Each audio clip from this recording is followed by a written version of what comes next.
Assalamualaikum warahmatullahi wabarakatuh. Perkenalkan, nama saya Nisa Mutmainah Aljundi dengan NIM 22150500026. Pada video kali ini, saya akan menjelaskan materi tafsir Tarbawi dengan judul Konsep Pendidikan Menurut Quran Surat At-Tahrim ayat 10-12. Bunyi ayatnya, A'udzu billahi minasyaitonir rajim. Bismillahirrahmanirrahim.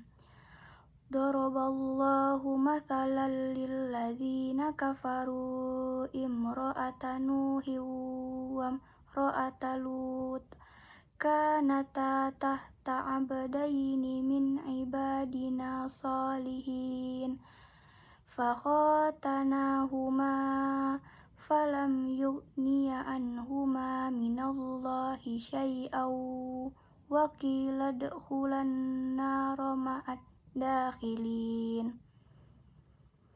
Wa daraballahu mathalan lilladzina amanu imra'ata fir'auna id qalat rabbi ibnili indaka baitan fil jannati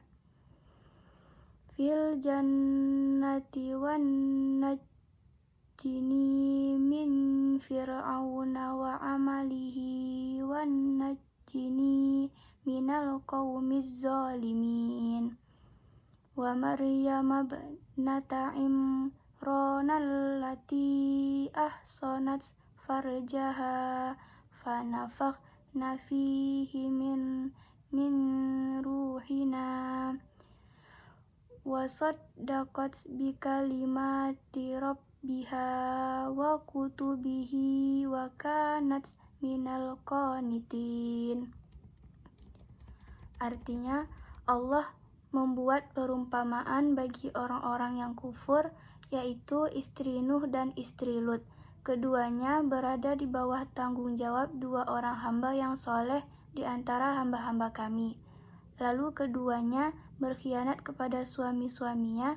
Mereka kedua suami itu tidak dapat membantunya sedikit pun dari siksaan Allah. Dan dikatakan kepada kedua istri itu, masuklah kamu berdua ke neraka bersama orang-orang yang masuk neraka.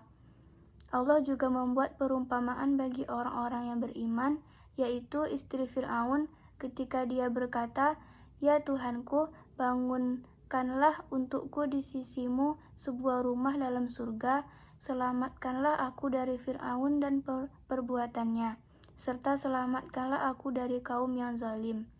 Demikianlah pula Maryam putri Imran yang memelihara kehormatannya, lalu kami meniupkan ke dalam rahimnya sebagian dari roh ciptaan kami, dan yang membenarkan kalimat-kalimat Tuhannya dan kitab-kitabnya, serta yang termasuk orang-orang taat. Selanjutnya, penafsiran 3 kitab tafsir. Yang pertama, tafsir Ibnu Katsir. Menurut tafsir Ibnu Katsir, Quran Surat At-Tahrim ayat 10-12 mengandung konsep pendidikan yang menekankan pentingnya keteladanan, keimanan, dan peran individu dalam membentuk diri. Ayat 10 menunjukkan bahwa hubungan keluarga tidak menjamin keselamatan tanpa iman, seperti pada istri Nabi Nuh dan Nabi Lut. Sebaliknya, ayat 11 dan 12 menunjukkan bahwa perempuan seperti istri Fir'aun dan Maryam binti Imran mampu menjadi teladan karena keimanan dan ketaatan mereka. Meskipun berada di lingkungan yang penuh tantangan, Ibnu Katsir menegaskan bahwa pendidikan sejati adalah yang membentuk akidah kuat dan karakter mulia, tidak tergantung pada status sosial atau kondisi sekitar. Yang kedua, tafsir Jalalain. Menurut tafsir Jalalain, Quran Surat At-Tahrim ayat 10-12 menekankan pentingnya pendidikan keluarga yang berbasis iman dan akhlak. Ayat 10 mengingatkan umat Islam untuk menjaga diri dan keluarga dari api neraka dengan cara mendidik mereka agar taat kepada Allah dan menjauhi larangannya. Ayat 11 dan 12 mencontohkan istri-istri Nabi Nuh dan Nabi Lut yang tidak dapat menyelamatkan diri meskipun memiliki suami Nabi serta istri Fir'aun dan Maryam yang selamat karena keimanan dan ketaatan mereka. Tafsir ini mengajarkan bahwa pendidikan keluarga yang efektif adalah yang menanamkan nilai-nilai keimanan dan moral, serta membimbing anggota keluarga untuk selalu taat kepada Allah.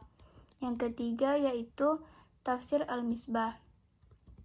Menurut Tafsir Al-Misbah, Quran Surat At-Tahrim ayat 10-12 mengajarkan bahwa pendidikan sejati harus membentuk iman yang kuat, akhlak mulia, dan tanggung jawab pribadi. Ayat ini menunjukkan bahwa kedekatan dengan orang soleh tidak cukup tanpa keimanan, seperti istri Nabi Nuh dan Lut. Sebaliknya, keimanan dan ketaatan yang tulus, seperti pada istri Fir'aun dan Maryam, menjadi kunci keselamatan. Ini menegaskan bahwa pendidikan harus menanamkan nilai spiritual dan moral, bukan sekedar bergantung pada lingkungan atau status keluarga. Selanjutnya, relasi atau hubungan Quran Surat At-Tahrim ayat 10-12 dengan pendidikan. Quran Surat At-Tahrim ayat 10-12 memiliki hubungan dengan pendidikan karena mengajarkan pentingnya keteladanan, keimanan, dan akhlak dalam pendidikan, terutama dalam konteks keluarga. Ayat-ayat ini menggambarkan bahwa meskipun seseorang berada dalam lingkungan yang tidak mendukung, seperti istri Nabi Nuh dan Nabi Lut, keimanan dan keteguhan hati tetap dapat menyelamatkan. Sementara hubungan dengan orang soleh tanpa iman, seperti istri Nabi Nuh dan Lut, tidak menjamin keselamatan. Hal ini menunjukkan bahwa pendidikan yang baik harus menanamkan nilai-nilai keimanan, moral, dan ketaatan kepada Allah, serta membimbing individu untuk tetap teguh dan menghadapi ujian kehidupan. Baiklah, sekian penjelasan materi dari saya. Mohon maaf apabila terdapat kesalahan dalam penyampaian. Saya akhiri, wabillahi taufiq wal hidayah. Assalamualaikum warahmatullahi wabarakatuh.